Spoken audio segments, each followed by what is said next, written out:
I'm going to give what will be a rather brief and informal talk.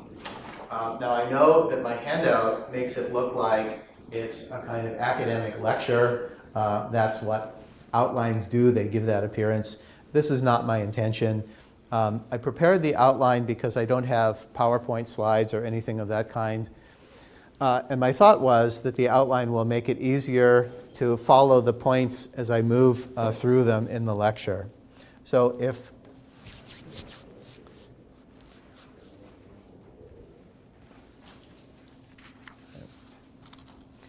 the handout is useful, please use it. If it's not useful, just ignore it. And it's already been pointed out to me that there's an error in the outline. Under 1B, it says, what will the 2016 midterms reveal? Well, clearly, that ought to be 2018. Just all right. Maybe a disaster one. 2016 was a presidential election year, of course, because I refer to it just above that. So, all right, I had 2016 on my mind, and that's what I wrote. But I really meant to say 2018. All right. So cast your minds back to 2018, the last presidential election year. It was a very surprising year for a number of reasons, right? And not only because of the result of the presidential election in this country, but also because of events elsewhere in the world. And I've chosen three events that were surprising to many people who observe politics closely. And I count myself, of course, among these close observers, and also as somebody who was surprised by these events. Right? First, Brexit. Right? The United Kingdom voted to leave the European Union in the summer of 2016. This was not the result that was expected by the governing Conservative Party in Britain.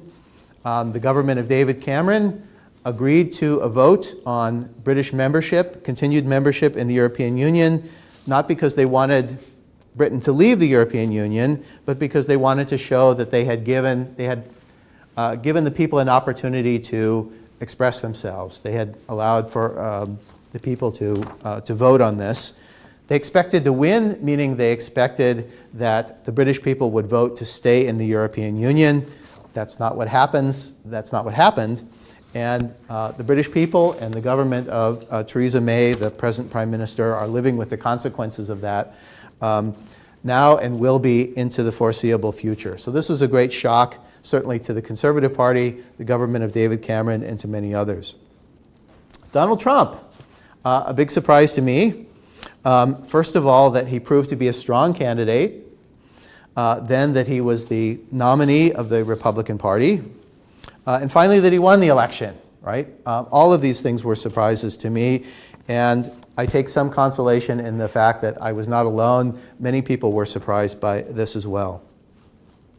A somewhat smaller surprise, but also a surprising development of that year, 2016, Bernie Sanders proved to be a strong candidate, a strong challenger to Hillary Clinton.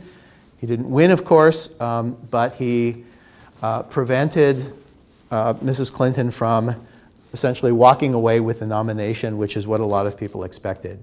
Right? So he didn't win, but some people say, in a sense, he did win, because it may be that the Bernie wing of the Democratic Party is the future of the Democratic Party. That remains to be seen. But certainly it was a surprise that he came as close as he did to getting the Democratic nomination. All right. Do all of these things have something in common? I'm not sure. But political commentators were asking themselves, could these surprising things all be related to each other? And the answer that many of them came up with is they are related. And in fact, we can put a name to what connects all of these things, and that name is populism, right? It all has to do with populism. Now, I'm not going to say more about populism, except to say, at this point, I will later, of course. Populism is not a new term. It was not invented in 2016 by any means. It was something that had been out there in American politics for quite a long time. But this convergence of surprising events in 2016 seemed somehow to be explained by this rather old term, populism. Right? But there was a problem with this explanation, and the problem was nobody was quite sure exactly what populism means. Right? There were different views of the meaning of this term. And there was a further problem, a related problem, which is that it wasn't clear that the term populism even really had any descriptive content or much descriptive content. That is, when political commentators spoke of Donald Trump as a populist, often what they really seemed to be saying is, we don't like him. Right? They didn't seem to be really describing Trump as much as saying, we object to him, we don't like him. All right. So if this is what the term populism is, if it's just a way to put down somebody or put down people you don't like, then it's a term that has very little value.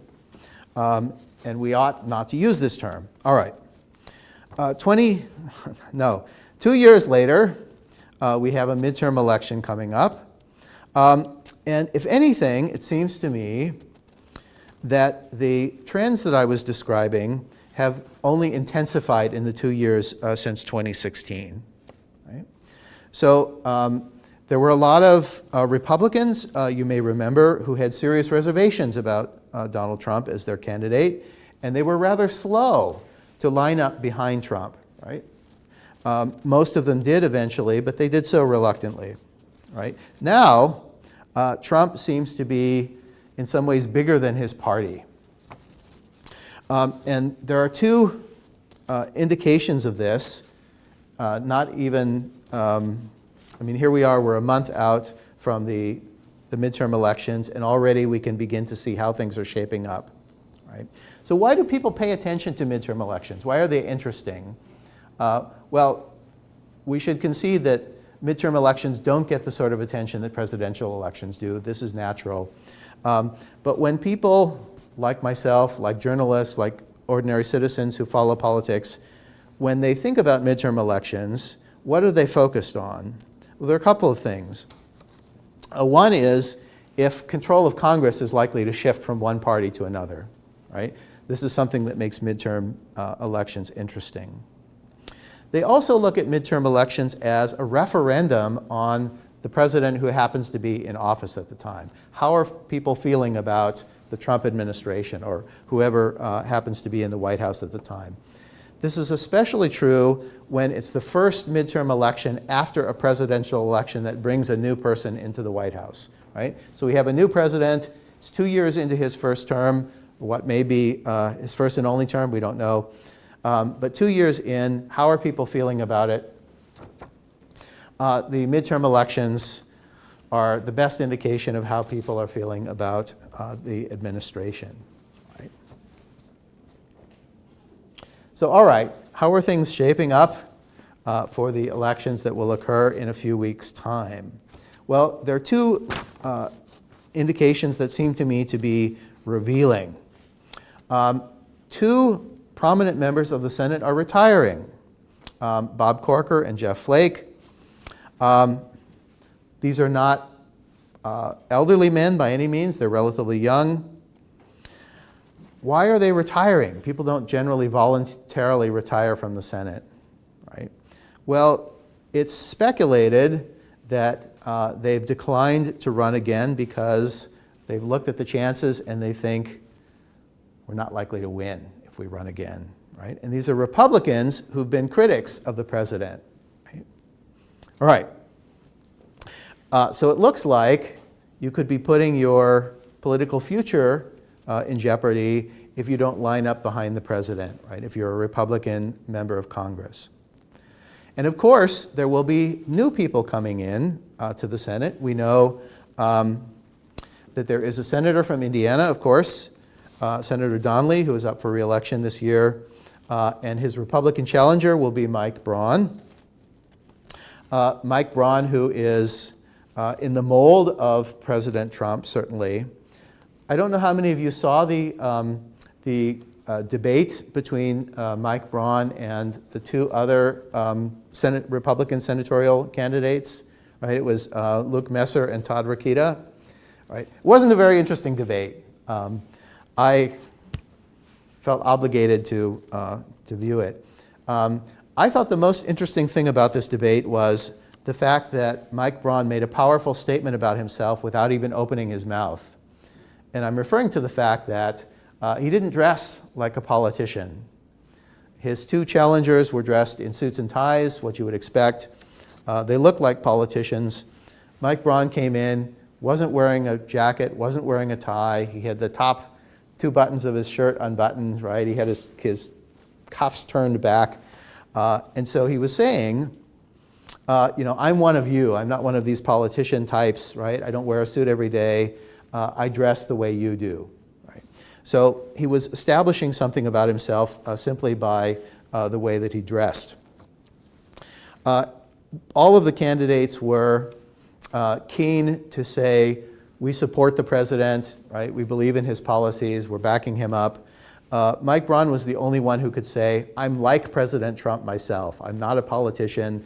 I'm a businessman. I'm going into politics because I want to fix Washington as an outsider. All right. Mike Braun, populist, right? Bob Corker, Jeff Flake, not populists. All right. So is this term populism useful? I've mentioned that it's used often as a term to put down people that one dislikes. I don't mean to use it that way. Certainly if I thought that it was only a term that was used to put people down, I would say, let's not use this term, we'll use something else. Well, as it happens, there is a journalist whose name is Roger Cohen. He's a columnist for the New York Times, who wrote a column this past summer in which he said, let's get rid of this term populist. Let's stop using it. Let's stop using it because it really isn't a descriptive term. It's really a term that expresses the way that the speaker feels about somebody. And it's often, as I've said, a term that's used to put candidates down. All right. I'm going to defend the term populism because I do think it's a useful term, that it does have descriptive content, that it identifies something that is genuinely new and interesting about our politics in recent years. Whether it's a good thing or not a good thing, I'll leave you to make up your own minds about that, right? But there is some descriptive content in this term populism. So, all right. 5 ways of thinking about populism. And I thought I would start with the most simple one, which is, where does the word come from, right? It's clearly related to terms like popular, population, right? It comes from the same root, which is the Latin word for people. So you might think, well, what's wrong with that? Is there anything objectionable about a candidate or a politician seeking to appeal to the people? Well, there wouldn't seem to be. Isn't that what democracy is all about? Right? You might think of Lincoln's definition of democracy, government of the people, by the people, for the people. Right? So if populism is all about appealing to the people, it would seem to be perfectly fine within the tradition of democracy that Americans are familiar with. It's not so simple, however. Right? And here's where I can draw on some history. Now, I'm not a historian, but I do know something about political history because that falls within my field. There was, in the 1890s, a party, a short-lived but a quite successful party for a brief period, called the Populist Party, also known as the People's Party. Right? This is in the 1890s. The party did so well in the 1892 presidential election that the two establishment parties, if I can call them that, the Democratic Party and the Republican Party, began to be worried about it. And at the next presidential election in 1896, the Democratic Party co-opted the main plank in the Populist Party platform. The Populist Party was in favor of a lot of things, but the main thing they were in favor of was what was called free silver, which doesn't mean people were going to be given silver. It meant that silver as well as gold would back up American currency. So we would go off the gold standard. Both gold and silver would be used.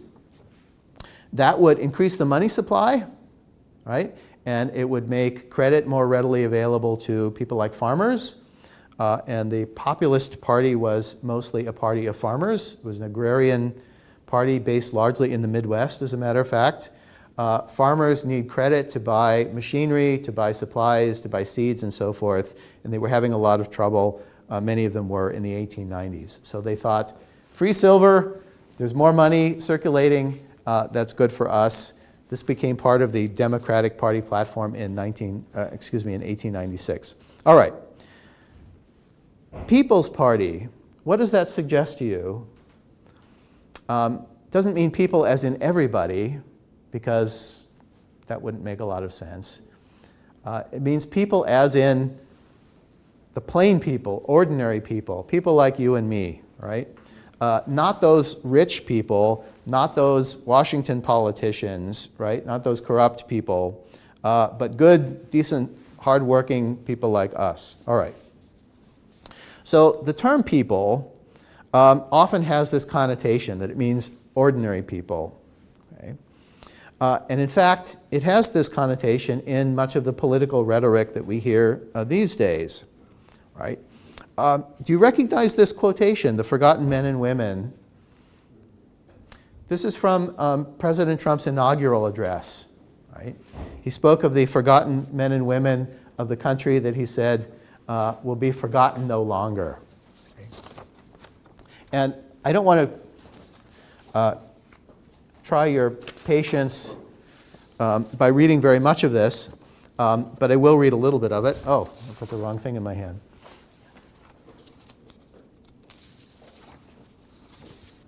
So President Trump, during his inaugural address, said, among other things, for too long, a small group in our nation's capital has reaped the rewards of government while the people have borne the cost.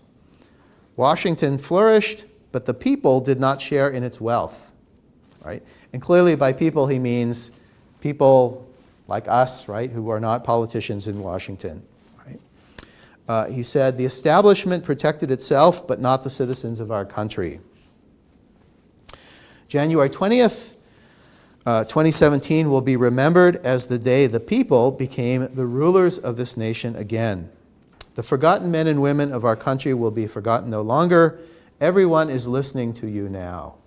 Right? So President Trump presented himself as a kind of spokesperson for these ordinary people that voted for him. And Bernie Sanders, although the term populist is less closely associated with Sanders, he has often been called a populist, and I think there's something to this as well. Sanders likes to talk about the 1%, meaning the very wealthy. Sometimes he talks about the 1/10 of 1%. And then there's everybody else. So the vast majority of people who may be doing okay or may not be doing so well, but certainly are doing much less well than this tiny minority at the top of the income scale. All right. So this is the people as distinct from the wealthy, right? Again, it's ordinary people, people like you and me. Okay. They're doing something which certainly American politicians have done before. Speaking of the people when they mean a certain kind of people, right? But they may be doing this in a new way. So this is what I'd like to consider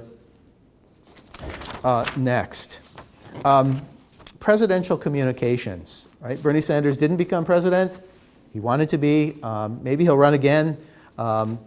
We'll see.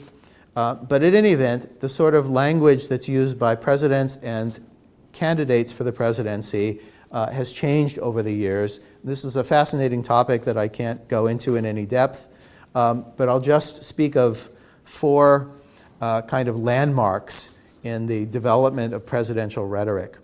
Woodrow Wilson, right? Not a populist, I think, but there are elements of populism in some of the things that Wilson did.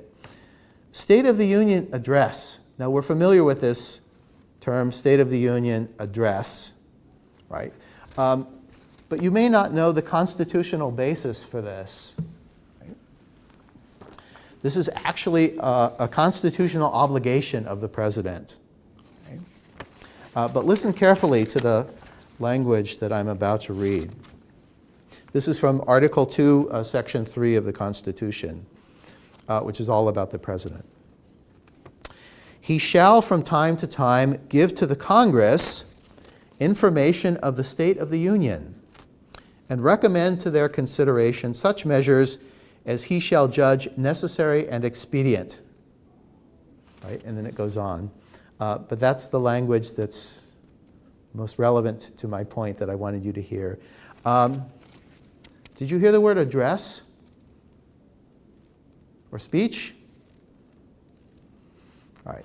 It doesn't say address or speech. It says he shall from time to time give to the Congress information of the State of the Union. Now, for most of our history, as a matter of fact, presidents have not given State of the Union addresses. They have given written messages to Congress. Right? This was the practice through almost all of the 19th century. And then Wilson had an idea. Now, actually, I should say, the first presidents actually did give an address to Congress, right? And then it was given up, I think, in the Jefferson administration. And if I recall correctly, it was because there was a resemblance, at least in Jefferson's mind, between a speech that's traditionally given by the British monarch to Parliament and the State of the Union address. And Jefferson thought, well, I don't want to do that, right, if it makes people think of me as a monarch. So he said, no, let's do it the simple Republican way. I'll just, I'll prepare a written message and send that to Congress, and we'll do it that way. So this is what the presidents after Jefferson did until Wilson. And he thought, let's go back to the original practice. I'm going to call, well, I'm not going to call Congress together, but I'm going to address Congress, right? And this will be a big event, right? Because when Congress is addressed by the President of the United States, that's a big event, right? So think of what the State of the Union address has become. It's a big media event, right? So the President isn't really addressing members of Congress so much as he is addressing the American people, right? And that's clear from the rhetoric that presidents use. If you ever go, you can do this, if you have some spare time sometime. There's a website called the American Presidency Project. It's actually an archive. It's got presidential documents. Go and look at some of the State of the Union messages from the 19th century. It's very interesting. They're full of lots of details, numbers, statistics, and so forth. The sort of thing that doesn't make good TV, right? This is the way it used to be done. Now Wilson and the presidents that have followed him realized this is a great occasion to address the American people directly. Okay. Wilson also did something that today wouldn't surprise us at all, but I think was rather new at the time. After the First World War, Wilson, you may remember, helped to negotiate the Treaty of Versailles. It was the peace treaty ending the war, or it was supposed to be the peace treaty ending the war, except the United States never ratified the Treaty of Versailles. Right? It was ratified by other countries. The U.S. never ratified it.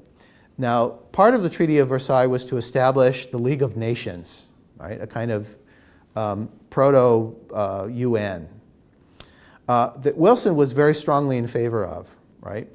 He knew that the Senate was not likely to ratify the treaty, and the Senate has to ratify treaties for treaties to go into effect. So he thought, what am I going to do? I know what I'll do. I'll tour the country and I'll speak at various locations and I'll try to persuade the American people. If I can persuade them, they will put pressure on their senators and then the senators will vote for the treaty, right? So he was going over the heads of Congress and appealing directly to the American people and telling them, I'm speaking to you, I want you to put pressure on your representative, right? Now again, today we wouldn't be surprised at this at all. It happens all the time. But if you think about it, the framers of the Constitution probably didn't see the president in that role. I mean, we have elected representatives for a reason. We elect them, right? They're supposed to speak for us and act on our behalf.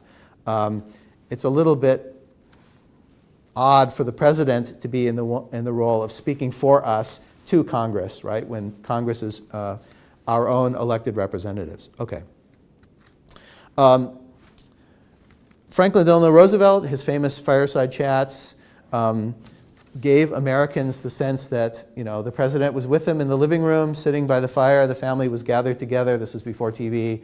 You know, families gathered by the fire. They might have the radio on. And there's the president whose voice is coming out of the radio as if he were right there speaking to them. Although Roosevelt came from a privileged background, he had a way of talking to people that appealed to them. He was successful in making these chats, as they were called, seem like chats, right? Informal addresses, not formal addresses where the president is standing up in front of a podium, but, you know, the president explaining things in a way that was easy to understand and helped to inspire confidence, right? This worked well for Roosevelt. He's famous for saying, you know, we have nothing to fear but fear itself. I hope I didn't butcher that quotation, but something like that. Part of the problem with the Great Depression was people were worried. And if they were worried, they weren't investing money and so forth. And so he had to persuade Americans that, you know, things were going to get better, right? And so this is one of the ways that he did that. Jimmy Carter tried something like this in 1979, right? So he was coming to the end of his term, going up for re-election the next year. Things were not going so well for him, right? And he had been giving a series of speeches on energy policy, right? Which might not seem like a very exciting topic. Energy policy was a big deal in the 70s. I mean, it still is. But particularly in the 70s when the price of oil went way up and, you know, people were shocked. OPEC was created and, you know, we realized we were buying so much oil from foreign countries, you know, they could get together and charge us what they wanted to. Carter had spoken, and sometimes in televised addresses, on a number of occasions on energy policy. But he decided that on this occasion, he would do something different. He was going to give a more wide-ranging sort of speech, something broader, more philosophical, deeper, you might say. And so he gave this remarkable speech, which I've called the crisis of confidence speech, because he used this phrase in his talk. He said that the American people are suffering from a crisis of confidence. But for some reason, it's better known as the malaise speech. Now, he didn't use the word malaise. I don't know where this came from, but it, you know, people know it as the malaise speech. Anyway, it's a very sober speech, a talk, really. I encourage you, you can see it on YouTube if you like. The picture is not very good, but you know, you can see the president's face close up. Right? He's not cracking jokes. He's not, you know, using sort of sweeping rhetoric. It looks like he's trying to level with the American people and say we're in a bad state. You know, let's think about what we can do to get out of this bad state. But the speech didn't go well for him. It was not well received, right? And we know that he did not win re-election the next year. So this is some of the danger of speaking directly to the American people. Sometimes it backfires. All right. And now President Trump, famous for his Twitter, use of Twitter. I don't have a Twitter account myself, but I read about this and I hear about it because I listen to the radio. So these tweets, right? The president will send these out, I think, almost on a daily basis or maybe on a daily basis, sometimes, you know, a bunch of them at one time. He's addressing people in a very direct way. He's using ordinary language. Some people would say vulgar language, right? He's not the sort of language that we're accustomed to hearing from politicians, certainly from the president, right? So it looks like there's a kind of development here of politicians seeking to be more and more direct in their communications with the American people, right? And this is something that the term populism implies, a direct connection with the people. Okay, all right. The last way that I'd like to discuss populism, and to me this is the most important, but I'll try to be brief, Institutions of government have changed since the beginning of our country. And I find that the Federalist Papers are a valuable source to go to try to understand what the framers of the Constitution thought about how our government was supposed to work. Two of the three authors of the Federalist Papers were themselves delegates at the Constitutional Convention. James Madison, who's often called the father of the Constitution, Alexander Hamilton, who was also there. All right, so the Federalist is a really authoritative source. Okay. Three important differences. The Senate, right? You probably know that the Senate used to be elected by the state legislatures, right? It was changed, the Constitution was changed in the 20th century, 17th Amendment, to make senators directly elected by the people. Okay. Now, when the Federalist discusses the Senate, the authors of the Federalist want to make clear that there's a great difference between the House of Representatives on the one hand and the Senate on the other hand. And the best language that captures this difference, I think, is from Federalist number 63. The Senate is described as a select and stable body, contrasting it with the numerous and changeable body, which is the House of Representatives. So the framers expected that there would be a high turnover in the House of Representatives. And in fact, that hasn't proven to be true, at least in recent history. People get reelected again and again and again. But they thought there would be a lot of turnover. Of course, members of the House of Representatives serve short terms, so they're in reelection mode almost all of the time. So they're more sensitive to public opinion, right? They register shifts in public opinion much more quickly than members of the Senate do because of the longer terms that senators serve, right? But one difference that, again, we've done away with is we don't elect senators indirectly through our state legislatures anymore. We elect them directly the same way that we elect members of the House of Representatives. So this has made senators more like members of the House, right? And closer to us, we have a more direct connection with them. The Electoral College system, very complicated. This would be the subject for a lecture all by itself. If anybody was as interested in the Electoral College system as I am, I don't know that to be true. But how is the Electoral College system supposed to work? Well, it was supposed to work this way. The American people would elect electors, and the electors would choose the president. Right? That was the idea. So now really, it was a bad idea. It was never, I think it was not well thought out. But the assumption was that the American people would not have enough good information to make a good choice about who should be president. So if we couldn't make a good choice about who should be president, we could at least make a reasonable choice about who is in a good position to decide who should be president, right? So I might say, well, I don't know very much about politics, but my neighbor who lives down the road, he's active in local politics, he's very knowledgeable, he has a college education, he knows all kinds of things that I don't know.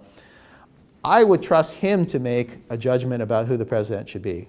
Not me, but him, right? That's how the Electoral College was supposed to work. Now, it doesn't work that way anymore, but that was the idea. Now, one of the really interesting arguments in the Federalist Papers in favor of the Electoral College system is that if Americans were choosing the president directly, there was a greater likelihood of what the Federalist calls tumult and disorder, because Americans would have strong opinions about who the president should be, and they would line up behind particular candidates. And you'd have, the followers of candidate A would be, fighting against the followers of candidate B, and they would clash with each other. And by making this a two-stage election and making the real election, the one that really counts, not an election directly by the people, there was less chance of election-related violence. Right? Now, I don't know whether this is a good argument, but I think it reveals something about part of the reason for having an electoral college system. Okay. And finally, not a change in institutions, but a change in the way we think. Well, okay, it is a change in institutions at the state level, not at the federal level. Representation. the fact that we don't vote ourselves about policies directly. We elect people who vote on our behalf.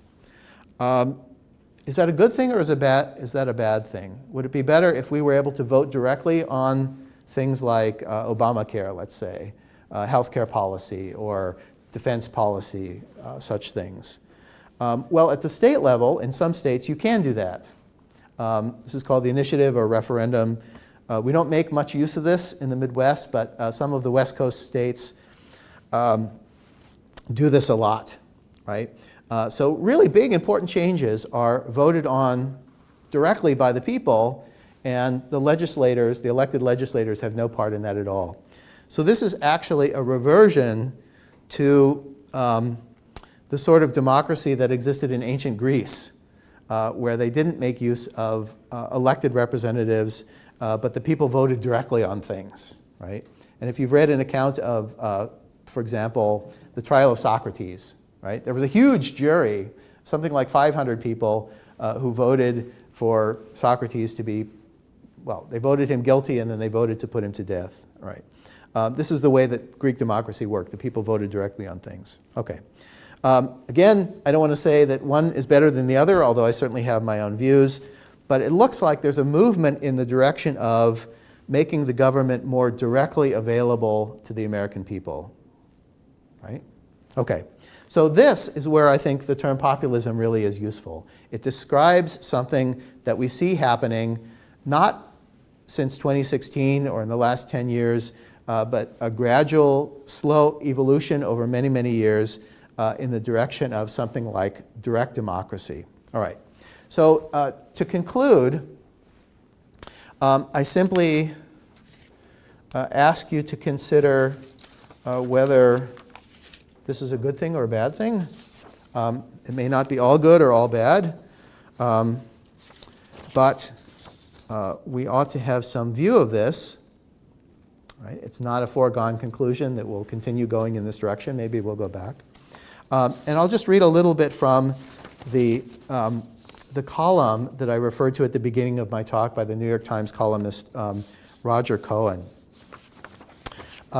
Cohen, again, says we should stop using the term populism because the meaning is not clear and it shows contempt for people and so forth.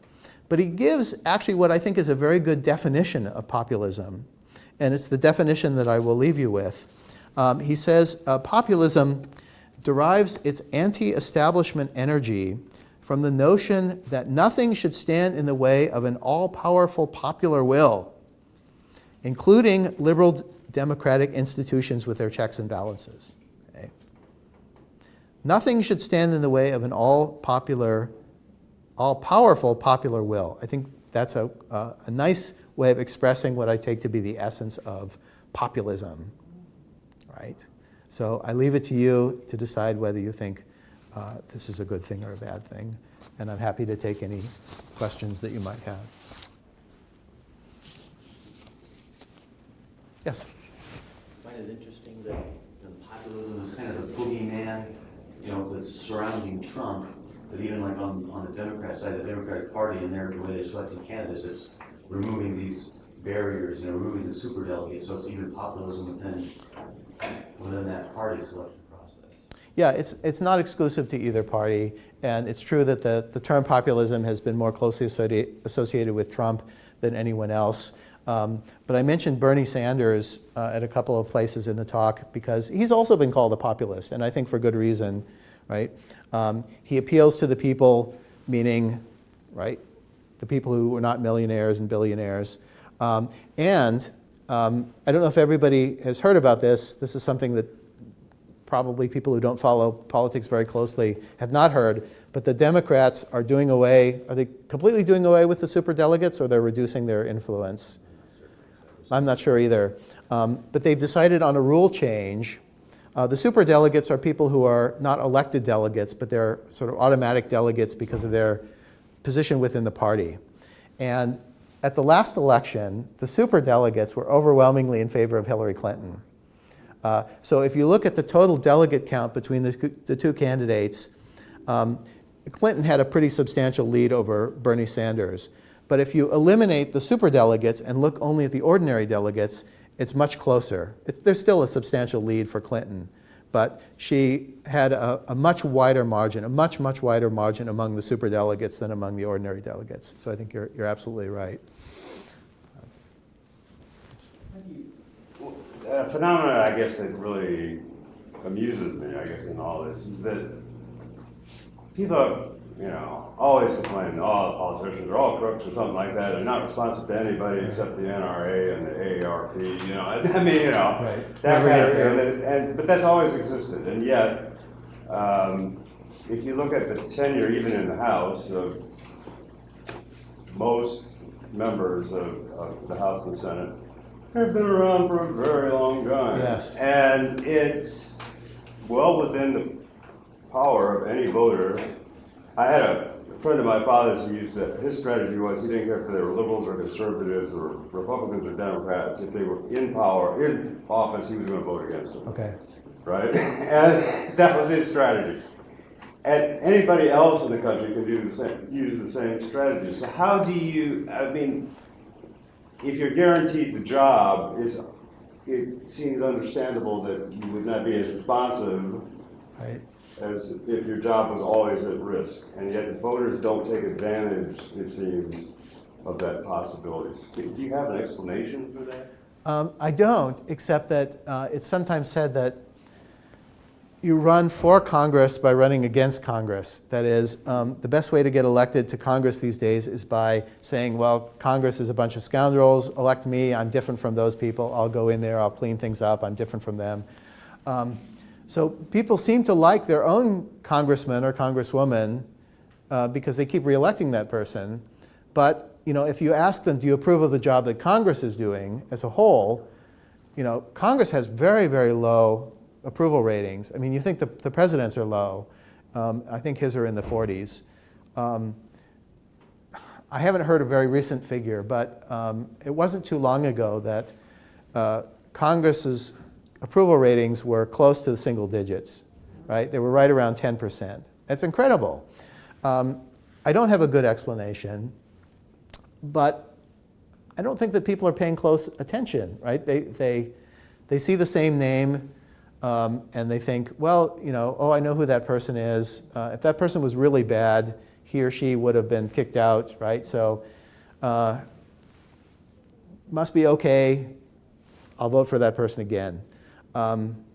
Whereas if more people did what your friend was suggesting, that's probably not the best principle to follow, but it would change things, and people would realize, we can fire the whole House of Representatives every 2 years. We have that opportunity. If we don't like them, don't vote for them. Get some new people in. And we see this happening, right, when there's something that people are feeling very strongly about because of a scandal, or, there are special circumstances. Every election is a little different. But we don't see any great movement in favor of a wholesale replacement of members of Congress with new people. It's part of the reason why a lot of people have said we ought to have term limits for members of Congress, especially for the House of Representatives. And there have been constitutional amendments that have been proposed to do that.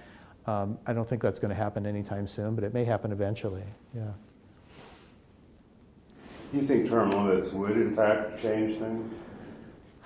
I've gone back and forth on that. On balance, I'm inclined to think that term limits might not be a bad idea for the House of Representatives. I don't think I'd want them with the Senate, precisely because the Senate's supposed to be a different kind of body. So, even if we got in a lot of people who, let's say, were not very experienced or were new to politics, that would have good aspects and bad aspects, but they couldn't do a lot of harm if you had a Senate that was very experienced and so forth. So I'm inclined to think that it's worth trying the experiment of term limits for the House of Representatives. Are any states doing that? Did you offer a test of the? Yes, well, states did try to do this. So they thought, well, it's hard to change the Constitution. Let's make a state law that says our representatives in Congress can only serve a certain number of terms. We'll make that a matter of state law. And then there was a Supreme Court case back in the 90s. Wish I could remember what it was called. But in any event, the Supreme Court said, no, you can't do that. The states can't, by themselves, impose restrictions on their representatives that are not in the Constitution. So now the states can't do that. But they did try it. The only thing that can be done now is a constitutional amendment. I was thinking more of just with state legislatures, but it's a completely different dynamic. People aren't even engaged in their state legislatures, really. So yeah, that's a completely different question. Certainly states can decide for themselves, right, if they want their representatives to serve an unlimited number of terms or a limited number of terms. I mean, we do this with governors. A lot of states do. I'm not from Indiana, so if I don't know something, I have a reasonable excuse. But don't we have a term limit on governors? Or am I wrong about that? I don't know. Is it a limit of 2 terms? I know some states have a limit of 2 terms. I think we do, but I'm not absolutely sure. So yes, at the state level, a lot of states do that. And then on term limits, it's an interesting dynamic in this whole like the populism thing, because you create a lame duck politician who in that last term is not necessarily going to be responsive to the people. So would it be kind of against populism? But then you think if you have more churn, you would increase the pace of change and matching sort of the populist will. Those kind of competing dynamics. You create someone that's independent of the vote, but then you can have new people in which we think would better, potentially more match the populist instinct. Yeah, I can see it having both effects. On the one hand, it might make Congress more responsive because they're not complacent, right, after having been in Congress for such a long time. But I think the better reason is that if people know they're going to have to leave, as you said, right, suppose it's my last term because I've served as many terms as I'm allowed to, and this is my last term. Well, I can be free in a way, just like the retiring senators, as a matter of fact, who are speaking their minds more boldly than I think they would do if they were up for re-election. I can be free to say, I know I'm not coming back. I'm going to vote for what I really believe in, whether people back home like it or not. That's what I'm going to do. So it would have that effect, which I think would be beneficial. And you might think that with the virtual assurance that members of Congress will, once they get elected, can go back and back and back as many times as they want, that they would be more bold, right? But I don't see much evidence of that. They seem to be as worried about their jobs as ever. So I agree with you, there's a competing dynamic. It's an interesting thing to think about. But on balance, I'd be inclined to try it. I have one more thought. Sure. You mentioned, you described populism pretty bluntly and directly, and it is something to consider in debate, but who's really going to, this won't be a stigma attached to saying, yes, we need barriers between the will of the people and the functioning of the government. Who is actually articulating a message saying, let's slow down here, let's the 17th Amendment, let's debate that, or let's, create barriers between the people. Because, America, this life for democracy is kind of anti-American type. Well, if I were arguing for that, I wouldn't use the word barriers. I would say something else. James Madison in Federalist 10 says that representatives should refine and enlarge the public views. And I like that language much better. Some people in commenting on Federalist 10 have used the term filter, that the representatives are like a filter. And I like this idea too, because a filter is not a barrier except for the bad stuff, right? The bad stuff, it gets caught in the filter and the good stuff goes through. So that's, I think, a very useful way of thinking about how we would like our representatives to behave, right? And if you think about it, it's not that we necessarily trust their judgment more than we trust our own judgment. Maybe we do. But, we have busy lives. We have families to raise. We have classes to take, jobs and all of those things, right? We don't have time to read 1,000-page bills. And, I don't know how many of us would want to do that even if we did have the time. So we hire people, in effect, to do this for us. And those are people who have experience. They have judgment, we would hope, because we elect them, right? We elect them because of their good qualities. Why else would you elect somebody? And so I think this filtering metaphor is a useful one. And so, although it would be hard for a politician to say this, as a non-politician, I could say, yeah, maybe we need to put a little more distance between ourselves and our representatives. Not because, they don't represent us, but precisely because we want them to be able to use their judgment to a certain degree. And it's hard to do this if we're constantly putting pressure on them, if they're constantly responding, right, to what they take to be the state of the public mind. So that's what I would say. Yeah. English is my mother language, mother tongue. So when I heard about this populism, Yeah. I thought there was majority rules. I thought there was democracy. It sounds that way. It sounds good, but then I hear about this using the language that will bring people down with a stigma or something like that. Some people referring, the Nazis and Hitler was a populist and all that. So some people using that and referring like Trump as a populist. Right. But then I thought, like, if you look at the language itself, the etymology, it said the origin is population, majority. So Yeah. isn't that what the democracy is about? I mean, remember the Democrat used to be the working people's party. Right. So like you say, even some certain time in history, you said they lined up with the populists. This way, I thought it was a good term, but like some people using in the wrong misnomer. I mean, like I said, Trump was not elected.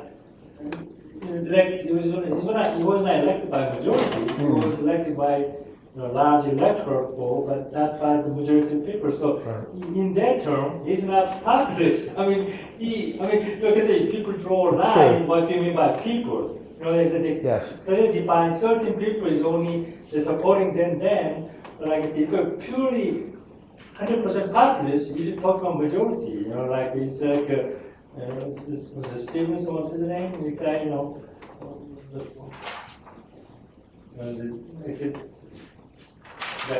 another guy, Sanders. Sanders is supposed to represent 99% of the population. Right. So this is more populist than Trump. I guess 40% supporting that. So he's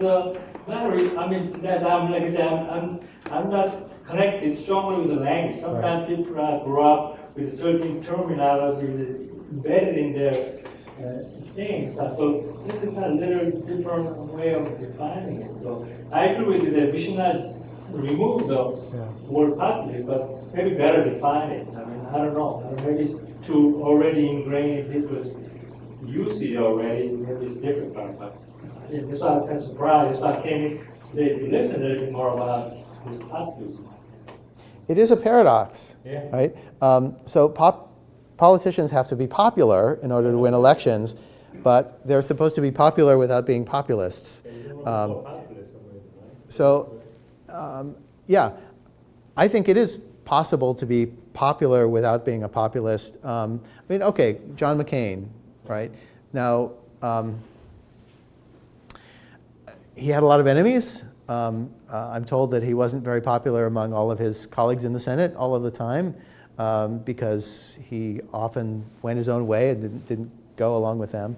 But people really respected him, right? And he got reelected. I don't think he was ever, to my knowledge at least, was not in serious danger of being defeated by another candidate. I think his constituents respected him even when they disagreed with him.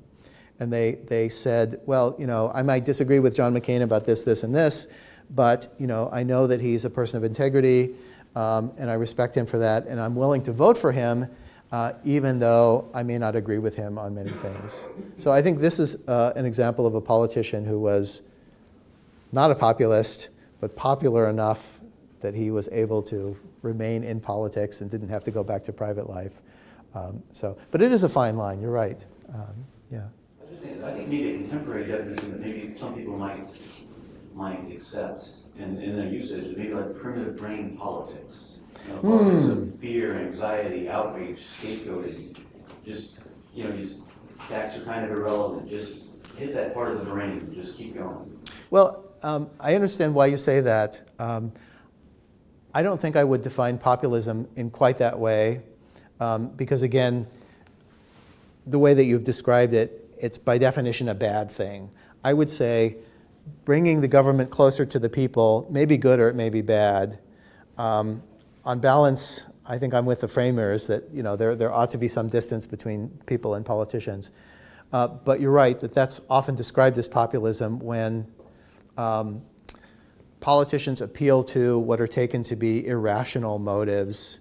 Now, fear is not always irrational, right? Often it's perfectly rational to be fearful, and it would be irrational not to be fearful.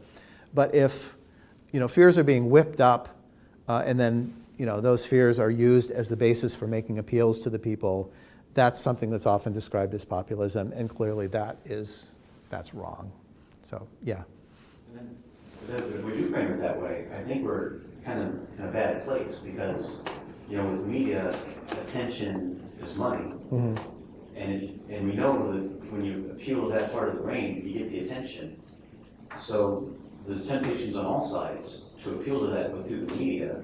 So and really, when you think of the media, it's kind of like the psyche of the people. Mm-hmm. If you want to know what the mind of the people is, just look what's being consumed in media. Whether it's could be news, but it could also be pundits, right. Particularly pundits. Obviously, go over this 100%. That how would you potentially turn? I mean, I guess not you define populism differently, so it's not really germane to the discussion. But it seems like we have a difficult way of getting out of this because the commercialization of political speech,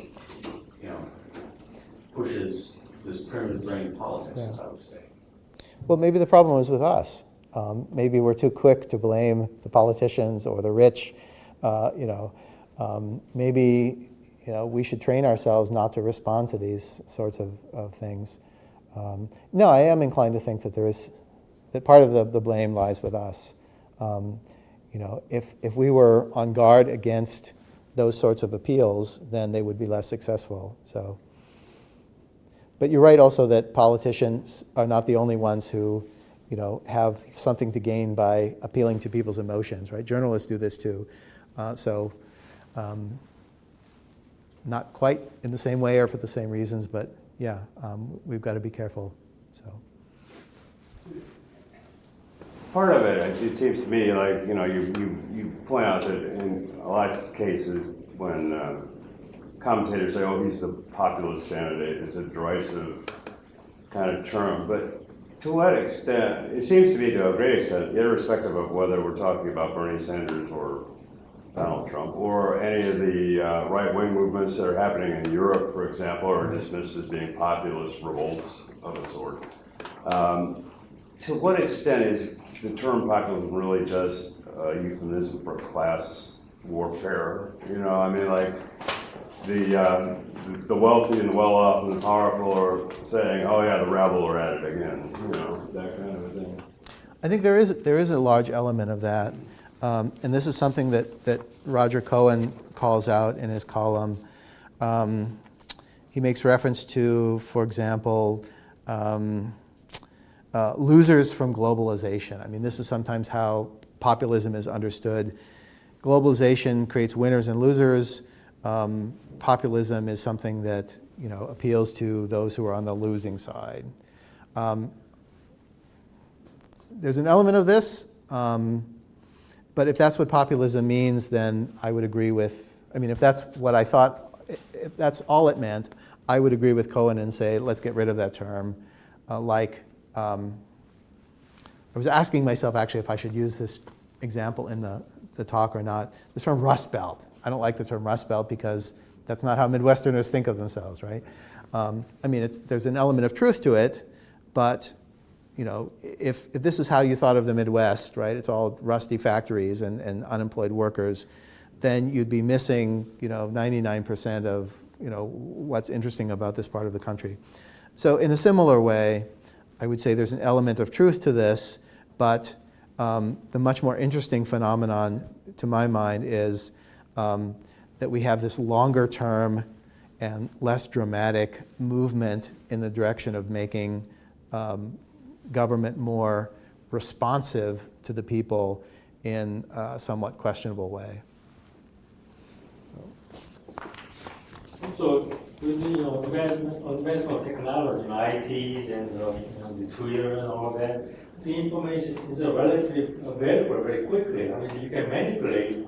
There's a lot of commercialization and AI doing that, but in a way, even political system gets evolved. So in old days, like you said, there's electoral college need for that, and now everything's available right away. Right. Supposedly, theoretically, all these can do a fact check, unless you can create a fake news, fake media Yes, stuff, yeah. but then we can have a more direct people's representation. I mean, if still, I'm not talking about theoretical, purely level, but and then we can have more interactive discussions, and then, like I said, you can talk about primary, basic human, but then humans are more rational being, I think. That's how I'd like to think so. civilization is about. Yeah. So, although we have the basic human and animal instinct that drive us, but I think human beings are better than that. We can reason, very rational thinking, and critical thinking like that. So, I think that's why I thought we need to evolve. None of these electoral college, all this representation is archaic in a way. Like we need to evolve that part. You cannot do it, maybe one generation or another. Trend is like that. And in a way, each individual can have access to facts, Yes. and then have direct views of things, what's going on. In a way, I don't know, in a purely ideological way.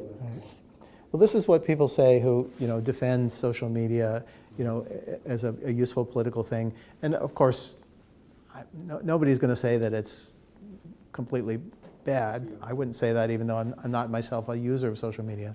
But they would say something like what you said, that it allows direct access to things instead of the mediated access that we used to get through, people like journalists. Well, I mean, there's a difference between sitting down and reading a newspaper editorial, even the short editorials, right, that we see these days, and reading a tweet. A tweet, it's, what is it, 140 characters or something like that? So, you can process it very quickly. You don't need to sit down and concentrate on something, which, for better or worse, when you read a longish article in the newspaper, you have to sit down and concentrate and think about this, right? And it might take you 10 minutes or something to read it, but it is an investment in time, and there are details that you have to take in and so forth. So there is a kind of thoughtfulness, I think, that's part of the old way of doing media that isn't always found in the new way of doing media. So, and when people are on social media, they can respond very quickly to things. So, it's almost unnecessary to take polls anymore. People still take polls, but they can look at what's trending on social media, right? And this might give you an even more accurate idea of where the mind of the American people is. But again, it's responding quickly to things that you take something in quickly and you respond quickly, and it's not conducive to the sort of thoughtfulness that I think citizenship really requires.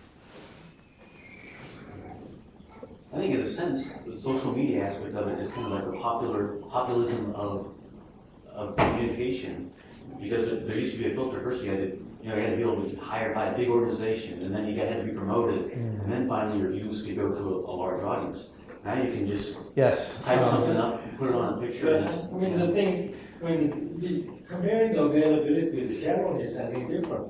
I mean, these days you can go to any depth. You can check all these PhD papers and all the deep thinking, all that from the YouTube, and then just how much you're willing to invest on it. I mean, like if you have some papers that are very fresh, I mean, like couple of tweeters and respond emotional. We're not talking about that. But the thing is, the data, informations are there. Out Yeah. there. If you want to go into, you can review the Supreme Court. Right. It's you know, true. It's read true. all that. If you want to spend time. That's true. That's what I'm saying. Things are available. In old days, you can control these availability of research to the common people. But these days, any job can go to library. If you're willing to invest your time and effort, Right. there's no limit how much you're going to. That's true. That's what I mean. Not just a simple, 10-second Right, or 140 character. I mean, I said the depth and the speed is, I think, is irrelevant. Well, I agree with you, and I think the challenge is to try to get the advantages without the disadvantages, and I'm not sure you can separate those things. But you're certainly right.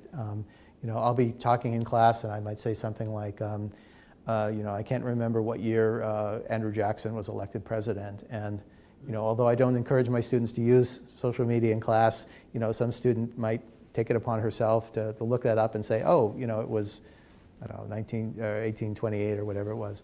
And so, yeah, you have access to all of that. So can you keep that without having the bad side, I think is the challenge. So, well, thank you for your attention. And